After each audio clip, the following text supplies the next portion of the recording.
Welcome to everyday cooking. இன்னும் எங்கள் சேனலுக்கு சப்ஸ்கிரைப் பண்ணாமல் இருக்கிறீங்களா? மறக்காமல் கிளிக் பண்ணுங்கள் சப்ஸ்கிரைப் பட்டனையும் பெல் ஐக்கானையும். எப்போது எங்களோட கனெக்டடாக இருங்க அண்ட் சப்ஸ்கிரிப்ஷன் ஃப்ரீ. இன்றைக்கி நம்ம முலாம்பழம் ஐஸ்கிரீம் ஒரு முலாம்பழம் சார்பத் எப்படி செய்கிறதுன்னு பார்க்கலாம். ஒரு மீடியம் சைஸ் முலாம்பழம் எடுத்துக்கோங்க. இதை இப்போ கட் பண்ண போகிறோம்.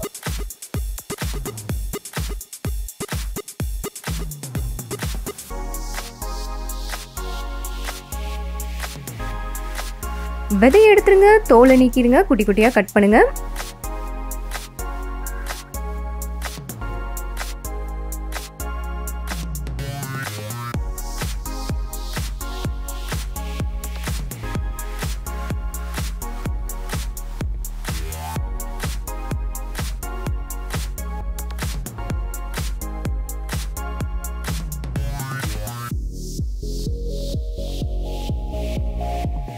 இதோ முலாம்பழத்தை குட்டி குட்டியாக சாப் பண்ணியாச்சு. இப்போ இது ஒரு ஏர் டைட் கண்டெய்னரில் போட்டு நல்லா க்ளோஸ் பண்ணி 10லேருந்து 12 மணி நேரம் ஃப்ரீசரில் போடுங்க.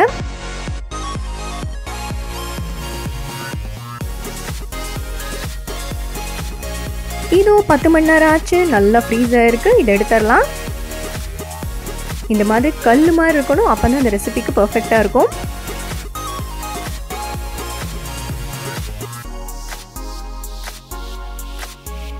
இதை அப்படியே மிக்ஸி ஜாருக்கு மாற்றுங்க. இதோட ஒரு 1/4 கப் அளவுக்கு கண்டென்ஸ் மில்க் ஆட் பண்ணிக்கோங்க.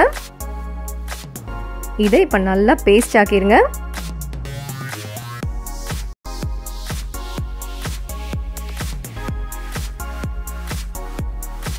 இதோ சூப்பர் க்ரீமியாக இருக்குது. இது திருப்பியும் ஃப்ரீசருக்கு போகுது. ஒரு கண்டெய்னரில் மாற்றிக்கலாம்.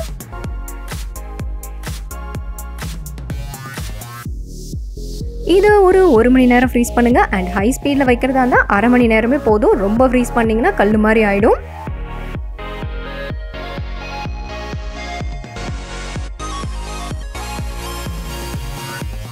இது நம்மளோட முலாம்பழம் சார்பத் சூப்பராக ரெடியாக இருக்குது. செம்ம க்ரீமியாக வந்திருக்கு.